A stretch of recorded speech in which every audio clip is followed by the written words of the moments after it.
undangan yang berbahagia, juga ada Banti Sugito, Pak Andri Wongso yang luar biasa, dan para panitia yang jauh-jauh dari Jakarta, juga saya lihat beberapa tamu dari kota-kota yang lain, selain dari Kota Madia dan Kabupaten Blitar sendiri. Saudara, tema kita kan dengan dhamma mencapai sukses dan bahagia. Tadi sudah dengan dhamma semua disampaikan luar biasa. Bagaimana sukses sudah dijelaskan dengan luar biasa. Bahagia bagaimana sudah dijelaskan luar biasa. Nah, saudara-saudara, kita lalu melihat tadi riwayat Pak Andri Wongso. Woi, waktu tadi ditunjukkan rumahnya itu rumah sungguhan ya, rumahnya sungguhan ya. Hari itu sudah ada foto itu ya. Wih, luar biasa. Ini ada saudaranya loh, 20 orang loh di sini. Saya kenal loh, itu ada II-nya loh. Bener ya, itu rumahnya sungguhan. Siapa tahu tuh rumah orang lain di foto. Rumahku. Nah, sungguhan. Oh, sungguhan loh. Saudara-saudara, waktu tadi saya mendengar cerita beliau. Kemudian dengan ilustrasi musik yang pas. Wih, rasanya itu terenyuh saya. Langsung geleng-geleng.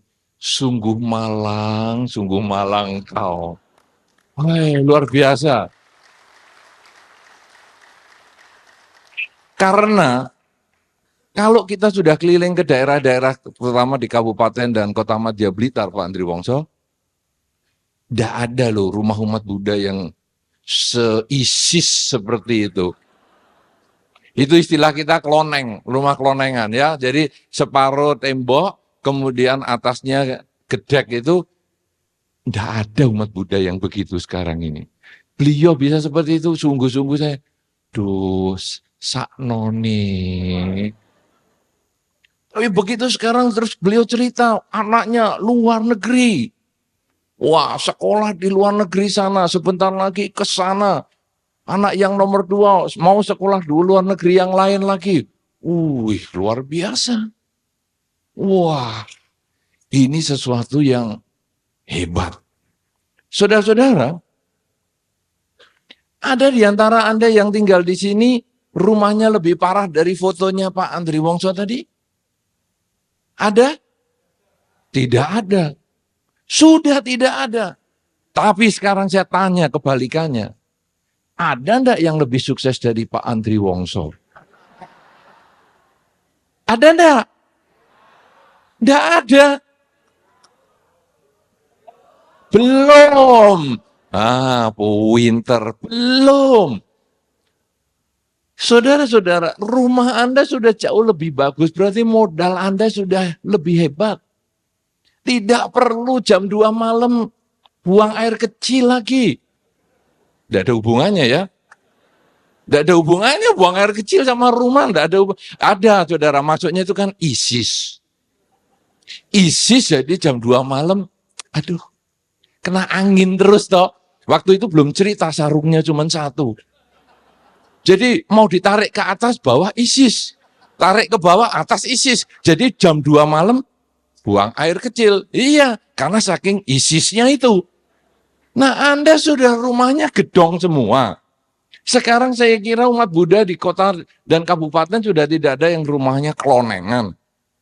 Ya, yang atasnya gedek begitu sudah tidak ISIS. Kenapa kita tidak sesukses beliau? Andri Wongso motivator nomor 1 Indonesia. Gantengnya kayak gitu. Sekarang juga malah lebih ganteng daripada dulu. Luar biasa. Wih. Kelihatan matangnya itu. Tadi kan beliau mengatakan itu waktu masih kecil. Ini sudah matang. Ini matang luar biasa. Wih, yang tadi itu kemampu itu. Ya, wah ototnya hebat. Ini sekarang luar biasa. Kelihatan bijaksana kan rambutnya, apa kan kelihatan bijaksana. Nanti kalau Anda duduk di sini, beliau duduk di sini, nanti Anda bisa perhatikan bijaksana sekali. Rambutnya sudah meninggalkan dunia hitam. Menuju dunia putih. Luar biasa itu. Baik. Nah, saudara-saudara, kenapa Anda yang sudah modalnya lebih banyak, siapa enggak lulus SD? Yang SDTT siapa? Nggak usah TBS lah. Ya, siapa yang SDTT di sini? Sekolah dasar tidak tamat. Sudah ndak ada ini. Cuman satu yang berani mengakui. Dua yang berani mengakui. Mana tiga? Tiga. Oh ya, empat, lima. Oh ada sedikit.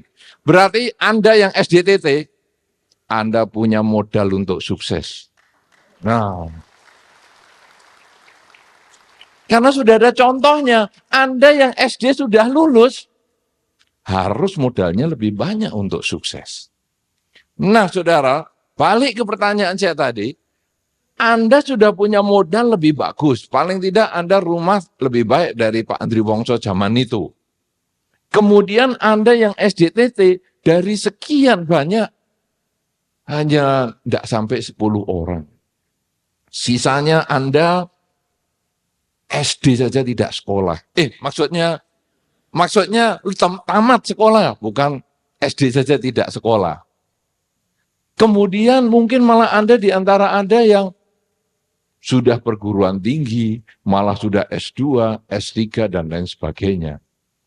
Sekarang saudara-saudara, kalau kita tanya, kenapa yang SDTT kok hanya satu yang sukses? Kenapa? Tanya kenapa? Wirya, Anda semua loh yang SDTT maupun tidak, wirianya ya banyak. Pagi bangun tidur belum matahari terbit sudah muncul. Ya, muncul sawahnya sendiri, muncul sawahnya tetangga, muncul dengkulnya tetangga, ada sudah pagi bangun tidur. Tapi kenapa hanya sedikit yang sukses? Bahkan di sini hanya satu yang sukses, TBS. SDTT, TBS. Sekolah dasar tidak tamat tapi bisa sukses. SNI. Oh, SSI, bukan SNI ya. Saya kira Standar Nasional Indonesia kesuksesannya itu, oh SSI sampai saat ini. Kenapa saudara? Wirya Anda punya. Pengertian dhamma Anda punya. Hukum sebab akibat Anda tahu. Hukum pikiran Anda tahu. Kemoralan Anda tahu. Anda juga praktek kemoralan. Anda juga praktek hukum sebab dan akibat. Tapi kenapa tidak sukses? Atau kenapa belum sukses?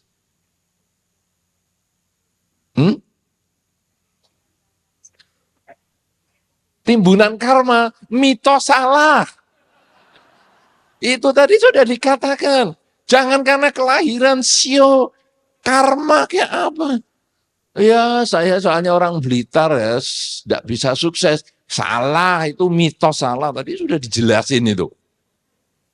Ya Pak Andri Wongso, betul toh? Tidak ada cerita karma. Karma itu adalah niat. Niat Anda mau berbuat saat ini itu apa? Itu karma. Bukan hanya masa lampau, masa lampau, masa lampau. Apa coba? Kenapa tidak sukses? Hah? Malas, belum ketemu kuncinya. Ya nyari kunci. Hilangnya kunci di sini, nyarinya di luar, Pak Bo. Ditanya, kenapa kok nyari di luar? Sini terang, di dalam gelap. Lo jatuhnya di sini, nyari kuncinya. Baik saudara-saudara, bagi yang pencari kunci, saya kasih kuncinya. Kenapa bisa sukses seperti beliau? Nah, saudara-saudara, yang membedakan beliau dengan kita, yang belum sukses, adalah kesempatan. Beliau punya kesempatan untuk sukses. Sekarang saudara, kita yang belum sukses, Apakah Anda SDTT, ataukah Anda sudah lulus SD, ataukah Anda sudah tamat SD karena membayar, ya, tamat SD-nya karena bayar, tamat SD karena ngancem guru dan kepala sekolah, jadi ditamatkan, tidak perlu lulus lagi. Kemudian SMP juga tamat atau lulus, kemudian perguruan tinggi juga sama. Bagaimana mencari kesempatan itu? Di dalam Dhamma, saudara, kesuksesan, kebahagiaan, itu karena dua hal. Yang pertama adalah karena kemauan yang keras. Seperti yang Pak Andre sampaikan tadi, sebetulnya adalah kemauan yang keras. Wirya, semangat, spirit, itu kemauan keras. Kemudian mencari peluang, punya kaya mental, dan lain sebagainya, itu adalah hal-hal yang harus dimiliki. Tetapi kesempatan, ini adalah faktor yang tidak bisa dilupakan. Ketika kita usaha dengan keras, banyak di antara kita usaha dengan keras, kadang kita meleset juga. Pas kita mau datang pada waktunya, kalau tadi kan Pak Andri selama 6 tahun di studio radio tidak pernah terlambat 1 detik pun. Berarti bisa 3 menit terlambat, bisa 5 menit.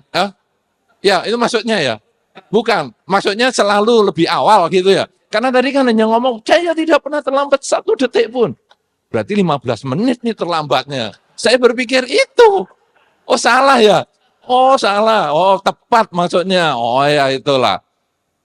Saudara-saudara, kita kadang ada usaha untuk tepat waktu. Tapi kadang kesempatan tidak mendukung kita.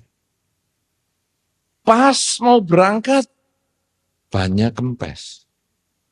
Pas mau panggil taksi, taksi penuh. Pas sudah dapat taksi, taksinya sudah mau pulang. Tidak mau nganter kita. Kesempatan itu kadang sulit kita dapatkan.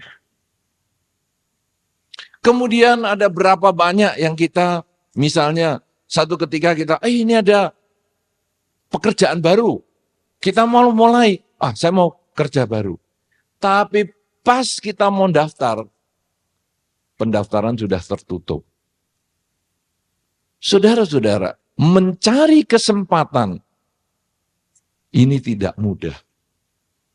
Dan di dalam Dharma ada cara untuk membuka kesempatan. Jadi kalau tadi Pak Andri Wongso sudah menjelaskan cara-caranya Anda berjuang, penuh semangat. Nah sekarang marilah kita mencari kesempatan agar Anda punya waktu untuk berjuang. Sehingga nanti Anda bisa sukses seperti Pak Andri Wongso. Nah, saudara-saudara, untuk membuka kesempatan, saya tidak pakai slide yang macam-macam dan juga tidak pakai tadi sabda Sang Buddha yang heboh-heboh. Sudahlah, saya yang gampang-gampang aja. Cuman ini ada satu petikan dari Anguttara Nikaya. Ada beberapa cara untuk membuka kesempatan. Anda yang kepengen sukses di dalam rumah tangga, Anda yang kepengen sukses di dalam pekerjaan, Anda yang kepengen sukses di dalam perjodohan, Anda yang kepengen sukses di dalam apa saja, caranya buka kesempatan adalah seperti ini. Kalau dalam bahasa yang agak mistis, tadi soalnya Anda ngomong apa tadi? Yang bisik-bisik tadi saya nggak dengar. Ya, tapi itu kalau dalam bahasa mistis, buka rezeki. Ini cara untuk buka rezeki. Mau?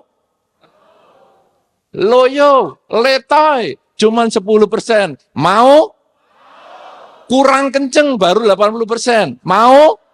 Iya, kaget saya sampean. Iya ya, oke, mau. Buka rezeki.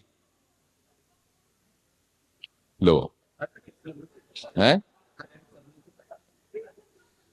Kok ketawanya ngepir di belakang? ngiku. Ya, saudara-saudara, bagaimana sekarang untuk buka rezeki? Nomor satu, saudara, kenapa Pak Andri Wongso bisa sukses? Salah satunya acara di sini yang mestinya bisa bernilai puluhan juta, kalau mengundang beliau dikasih gratis. Oh.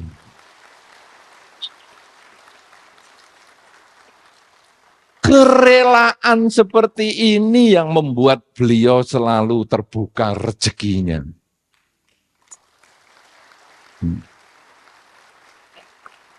Siaran-siaran di radio beliau mengabdi bagi gratis. Itu sesungguhnya yang membuka rezeki beliau. Sekarang kalau kita balik ke diri kita, saudara. Pernah enggak kita kasih gratis kepada lingkungan kita? Pernah enggak kita melakukan sesuatu itu tanpa biaya, gratis kepada keluarga, kepada tetangga, kepada agama, kepada bangsa, kepada negara? Apakah pernah? Pernah? Sering? Kok nggak sukses? Karena ngomong seringnya itu cuman di bibir. Buktinya apa? Nggak berani kenceng kok. Sering. Saudara-saudara, ketika kita mau memberi, sesungguhnya kita akan mendapat. Di dunia ini tanam dulu, baru panen. Tidak ada panen dulu, baru tanam. Anda ingin mendapatkan bunga mawar berwarna merah, ketika Anda tidak menanam, Anda tidak akan pernah mendapat. Tapi ketika Anda kepingin mawar merah, tanam mawar merah. Apa yang Anda perlakukan kepada orang lain itu akan kembali pada diri Anda. Ini tadi hukum sukses nomor 1 itu tadi, dari 24 hukum. Saya tunggu bukunya isinya 24, mana ini? Oh, cuma dikasih 1. Terpaksa saya nanti kemana-mana ngikut lagi dengar. Oh, yang kedua, ketiga, ya luar biasa dah. Dah saya tunggu-tunggu. Apa yang Anda ingin dapatkan, Anda harus lakukan kepada orang lain. Itu adalah kerelaan.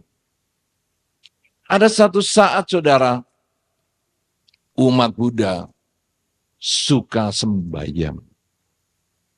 Saya pernah ketemu seorang umat Buddha yang rajin sekali sembahyang. Bukan hari kebaktian pun ke wihara. Luar biasa itu. Kalau ke wihara, dupanya lebih gede dari mic yang saya pegang ini. Sampai kalau dia pulang, saya katakan cepat dupanya dibawa keluar. Kenapa? Asapnya di ruangan itu loh. Ya, nah, sudah sembahyang. Tiap hari sembahyang. Apa yang diomong nggak tahu karena isinya dia ngerdumel. Saya pikir ini kumur-kumur apa-apa. Kriuk. Loh, pangan kerupuk neng jero. Ada masalah. Nah, saudara-saudara, satu ketika, saudara, ada seorang nenek yang datang ke Dhammasala itu juga. Kemudian nenek ini begitu masuk karena sudah agak belakangan, dia masih kriuk itu, watuk si nenek. Jadi masuk, wah, watuk. Terus si nenek ngomong, nip, belum pernah dengar tau ya kata nip. Pernah dengar enggak kata nip? Apa artinya? Kayak ponaan. Nah, nip. Pak Ponijan pernah dengar kata nip itu? Oh, ini panggilan unik. Nip. Nah, itu kalau nenek-nenek manggil pemuda kayak Pak Ponijan yang baru 16 tahun lebih begini ya. Nah, Anda tadi kan mengatakan saya 16 tahun. Kita kan seumur. Nah, Nip, dupanya bisa dikecilin. Dipikir AC apa radio ya dikecilin dupa. Langsung nip nip nip nip. Dupanya bisa dikecilin nggak? Nip nip nip nip. Serot. Apa? Dupa bisa dikecilin nggak? Dikecilin apanya? Kalau kuat ke sini, tidak kuat keluar. Loh, cek galak. Tahu nggak nih saya sembayang? Baru sembayang begini. Langsung si nenek mengatakan, kamu sembayang dupa begitu, kamu lakukan bagaimana? Tiap hari. Tiap hari. Kamu sembayang terus dengan serius. Kamu mengasapi Sang Buddha tiap hari. Tidak pernah protes. Kamu loh sebentar disenggol saja. Sudah marah-marah. Bagaimana kamu jadi murid Sang Buddha? Mestinya kamu kalau sudah jadi murid Sang Buddha banyak sembahyang, kamu kan sabar. Sekarang baru disenggol, dupanya dikecilin, marah-marah. Baru dikatakan gitu, Sang Buddha tiap hari kamu kasih dupa segitu banyak yuk. Apa enggak napasnya? Sakit semua itu. Saudara, apa maksudnya ini? Bahwa kadang kita tidak melakukan satu perbuatan itu dengan kerelaan. Kita mau dupa yang besar ini kenapa? Karena kita ada maunya. Supaya kalau saya pakai dupa besar, hasilnya besar. Bukan. Tetapi ketika saya tanam padi, tumbuh padi. Ketika saya ingin mengharapkan sesuatu, saya melakukan satu kebajikan itu dengan tulus. Yang disebut di dalam Dharma adalah kerelaan. Saya rela melakukan ini, bukan karena saya minta bayaran. Ketika Anda tadi ditanya, mau berbuat baik? Mau. Ikhlas, rela? Jawabnya kurang. Mantep. Mungkin suruh noto kursi ini aja minta gajian. Ayo umat Buddha, ayo masang kursi, bantu-bantu untuk seminar. Bayar berapa dulu? Kalau tidak bayar, mana aku mau. Gitu mau sukses. Sudah lulus SMP, lulus perguruan tinggi, cara yang seperti itu tidak buka rezeki. Tapi ketika, ini untuk Dharma. Kalau begitu, ya ayo aku atur, aku toto. Loh lah ya manusia kan ya butuh tenaga, butuh makan, butuh minum. Tuku dewe. Kenapa? Karena ini untuk Dharma. Saya akan nyumbang juga untuk Dharma. Aku bisa punya tenaga, aku kasih tenaga. Aku punya uang, aku belikan barang. Ini adalah kebajikan. Ketika Anda berbuat baik seperti itu, buka rezeki. Sehingga satu ketika orang yang, wah ini kok aktif ya. Tiap kali ada acara kok aktif ya. Kok dia mau bantu ya, kok mau bantu ya. Akhirnya, mungkin dia akan diambil oleh satu umat. Kamu kerja ikut aku aja. Nah ini kan buka rezeki. SDTT. Tapi dapat gawean. Kenapa? Karena ada kerelaan untuk berbuat kebajikan.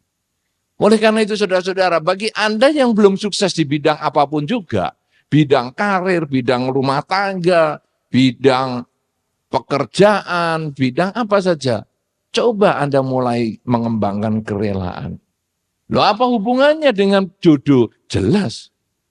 Mana ada Anda ketika ngajak pacar kemudian mengatakan, ayo kita pergi ke restoran pinggir jalan. Tadi kan Pak Andri Wongso nggak pernah diajak ke pinggir jalan. Nah ini ngajak, ayo kita ajak ke pinggir jalan. Tapi kamu bayari aku ya. Hitung-hitungan begini mana mau orang mau jadi pacar Anda. Tapi ketika, ayo bonceng aku, atau ayo ikut aku makan restoran pinggir jalan, aku yang bayar. Wah, sebenarnya langsung besok kita makan di hotel berbintang, kamu bagian bayar. Loh, wah, ini mahal banget ini. Nah, tapi bukan begitu. Besok restoran berbintang, aku juga yang bayar. Air putih saja. Saudara-saudara, kerelaan mau berbagi itu adalah syarat untuk buka rezeki. Setiap kali Anda ada kesulitan apapun juga, atau ketika Anda bertemu dengan siapapun juga, cobalah Anda mengatakan, apa yang bisa saya bantu? Itu tandanya Anda mau buka rezeki. Yang pertama adalah kerelaan. Makanya apa yang Anda punya, tenaga, ucapan, pikiran, berikan untuk kebahagiaan makhluk lain. Berikan kebahagiaan untuk lingkungan Anda. Yang kedua, di dalam dhamma, untuk buka rezeki, itu ada juga istilahnya menggunakan jubah, pabaja. Itu prakteknya banyak loh. Orang ikut pabaja sama Nera 2 minggu, langsung banyak yang bisa mendapat manfaat. Merelakan rambut 2 minggu. Pakai jubah. Coba di sini siapa yang sudah pernah jadi sama Nera 2 minggu? 1 orang saja. Makanya 1 orang ini yang sukses. Coba lihat bodinya saja sudah kelihatan sukses. Wah, luar biasa. Hah? Iya. Lah yang lain-lain belum sukses. Menggunakan jubah itu kadang di dalam beberapa tempat, dalam negara-negara Buddhis, kadang ada semacam tradisi. Ketika orang sedang susah dan lain sebagainya, gimana mau dikias apa nih, diciswa apa? Coba, kamu latihan jadi sama Nera 2 minggu. Akhirnya bisa sukses loh. Nah, saudara, tapi kalau latihan jadi sama Nera kan gundul, bante, gimana? Oke, kalau begitu, penggunaan jubah itu dalam arti simbolik. Tidak perlu masuk ke wihara jadi biku atau samanera. Apa maksudnya? Rambut digundul. Berarti kita harus siap ketika rambut kita memutih. Sudahkah saya menjadi orang yang lebih baik? Sudahkah saya menjadi orang yang bijaksana? Ketika Anda merenungkan seperti itu, Anda sesungguhnya sudah menjadi seorang samanera di rumah. Tanpa harus cukur, tanpa harus menggunakan jubah. Ketika baju Anda untuk bepergian masih pakai baju yang lama, dan kemudian Anda rela, ikhlas menerima bahwa memang saya tidak perlu membeli jubah yang baru, tidak perlu menyiapkan baju yang baru. Pada saat itu, Anda punya keikhlasan untuk menerima kenyataan. Itu yang membuka rezeki. Biku menggunakan jubah kemana-mana. Ketika Anda bisa punya baju 5 setel, 10 setel, itu sesungguhnya Anda mulai buka baju, Anda menerima kenyataan. Buka baju, kemudian ya punyaku ya ini, sudah tidak perlu beli yang baru lagi. Karena aku bisa membedakan keinginan dan kebutuhan. Orang yang tidak bisa sukses, kadang hanya karena memburu keinginan, tidak ingat apa yang sesungguhnya dibutuhkan dalam kehidupan ini. Nah, saudara-saudara, ini adalah tentang jubah. Demikian pula makanan. Makanan seorang biku hanya sekali atau 2 kali dalam sehari. Pagi dan siang sebelum jam 12. Apa maksudnya di dalam kehidupan Anda sehari-hari? Ketika Anda bisa menerima makanan Anda yang asin, terlalu asin, atau yang manis, terlalu manis, atau yang sedikit, terlalu sedikit, atau enak, tidak enak, dan Anda bisa terima itu sebagaimana adanya, seperti seorang biku ketika menerima dana makan, dia merenungkan kebajikan orang yang sudah berdana makan dan dia makan dengan tenang, direnungkan bahwa makanan ini hanya untuk hidup, bukan untuk bersenang-senang. Maka ketika Anda melakukan itu di rumah, Anda tidak gampang mengeluh. Kenapa ya makanan kok nggak enak terus? Anda lebih bisa menerima sebagai kenyataan, maka Anda sesungguhnya itu juga buka rezeki. Makanan, pakaian, kemudian tempat tinggal. Seorang biku tinggal di bawah pohon, ya, atau di gua-gua. Lo wihara di Balairejo, di mana itu bagaimana? Itu titipan. Wihara di Balairejo, wihara sama Ki Jaya bukan milik pribadi saya. Ya, nama-nama wihara yang pakai sertifikat saya bukan punya saya. Itu hanya dipinjam. Ya, saya sesungguhnya sudah menulis di notaris kuasa balik dan hak waris. Kuasa balik artinya selama saya hidup saya sudah membalikkan kuasa saya. Saya tidak bisa menjual, mengubah fungsi wihara sebagai misalnya diskotik, hotel, saya sudah tidak bisa. Tidak bisa dijual dan lain sebagainya. Ya, itu sudah dibuat di notaris itu. Kemudian saya juga sekaligus membuat hak waris. Jadi kalau saya meninggal atau kebetulan mungkin lepas jubah, itu juga tidak bisa dituntut atau diminta oleh keluarga saya atau milik saya. Tapi semua itu kembali ke sangga. Jadi itu saya juga bukan pemilik wihara. Saya hanya menjaga, diperkenankan umat menjaga wihara sak matinya saya. Hanya itu aja. Nah, kalau Anda kemudian bisa merelakan rumah Anda merelakan tempat Anda, dan ketika Anda satu ketika, oh ya rumahku ini mau dipakai anakku, rumahku ini mau dipakai cucuku, ya satu ketika mungkin aku akan lahir kembali, ya sudahlah rumah ini untuk keluargaku. Ketika Anda bisa merelakan seperti itu, Anda sebetulnya buka rezeki. Kerelaan ini luar biasa sekali. Tanpa harus menjadi biku, tanpa harus mencukur rambut, Anda bisa merelakan apa saja yang Anda miliki. Kalau Anda sudah bisa kerelaan, Anda bisa pabaja, maka yang ketiga saudara, yang disebutkan dalam Anguttara Nikaya tersebut, supaya kita bisa buka rezeki mencapai kesempatan yang baik adalah merawat orang tua. Merawat orang tua itu luar biasa sekali. Ya, kalau tadi Pak Andri Wongso sudah ceritakan dengan baik sekali, orang tua beliau yang dari ketika Pak Andri Wongso masih kecil, menumbuk tepung, ya, sampai malam menumbuk telo, mulai dari malam, kemudian sekarang kalau memang orang tua masih ada, tentu beliau akan ingat baik-baik jasanya dan beliau akan dukung dengan baik. Itu yang membuka rezeki. Sekarang kita balik pada diri kita, saudara. Semua dari kita pasti pernah punya orang tua. Walaupun ada di antara kita yang belum pernah punya anak. Berarti semua di antara kita, kalau ada orang tua, apakah sikap yang sudah kita lakukan terhadap orang tua? Sudahkah Anda membantu orang tua? Sudahkah Anda merawat orang tua? Sudahkah Anda membahagiakan orang tua? Kalau Anda tidak bisa membantu orang tua, minimal jangan menyusahkan orang tua. Sudahkah kita melakukan?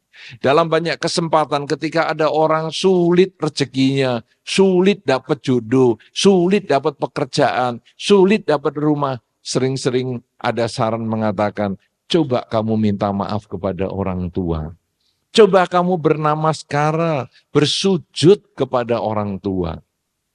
Kemudian orang tua ketika mendapat sujud dari anak, orang tua mengucapkan kata-kata yang positif.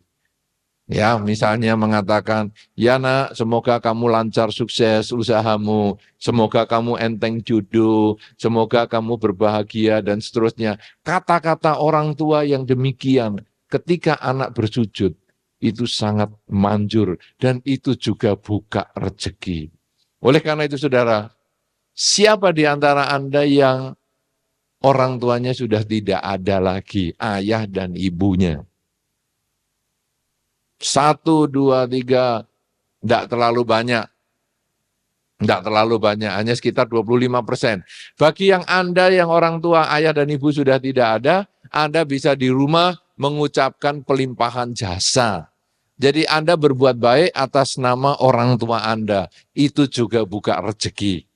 Bagi Anda yang masih punya orang tua, kesempatan yang baik untuk membahagiakan mereka. Karena secara hukum alam, orang tua biasanya jalan lebih duluan karena dia sudah terlahir lebih awal. Kita mumpung masih punya kesempatan membantu orang tua, membahagiakan orang tua, mulailah sekarang, malam ini, selesai acara ini, langsung diberikan kebahagiaan kepada orang tua. Tunjukkan tindakan Anda yang membahagiakan orang tua, ucapan Anda yang menyenangkan orang tua, pola pikir positif yang membahagiakan orang tua. Karena dengan orang tua bahagia, Anda juga buka rezeki. 3 hal ini minimal, saudara. Banyak sekali sebetulnya untuk buka rezeki, tapi malam hari ini cukup 3 dulu, yaitu kerelaan. Apa saja yang Anda inginkan untuk dapat, lakukan kepada orang lain. Berikan kebajikan Anda dengan badan, ucapan, dan pikiran agar memberikan kebahagiaan kepada lingkungan Anda. Yang kedua adalah pabaja. Pabaja kalau Anda punya kesempatan untuk menjadi samanera 2 minggu, bagus. Menjadi samanera 2 tahun, lebih bagus. Anda bisa jadi biku setahun 2 tahun, bagus. Bisa jadi biku puluhan tahun, ya tentu bagus juga. Tapi kalau tidak bisa, jadilah pabaja di rumah, yaitu melihat pabaja sebagai simbol pelepasan. Pelepasan tidak melekat dengan rambut Anda, tidak melekat dengan pakaian Anda, tidak melekat dengan gaya hidup tertentu, tidak melekat dengan pola makan tertentu, sehingga hasilnya Anda menjadi orang yang mudah menerima, atau dalam bahasa Pak Andri tadi, menjadi orang yang lebih bersyukur terhadap apa yang kita terima dalam kehidupan sehari-hari. Dan yang ketiga adalah menghormat orang tua, merawat orang tua, karena dengan 3 hal ini, itu akan membuka rezeki kita, membuat kita punya kesempatan untuk sukses ketika modal Anda sudah cukup, modal pendidikan Anda cukup, modal wirya atau semangat Anda cukup, kesempatan diciptakan dengan kebajikan 3 hal ini. Inilah yang perlu saya sampaikan dalam tema kita pada malam hari ini, agar kebahagiaan dan kesuksesan bisa kita capai bersama-sama setelah acara ini. Terima kasih.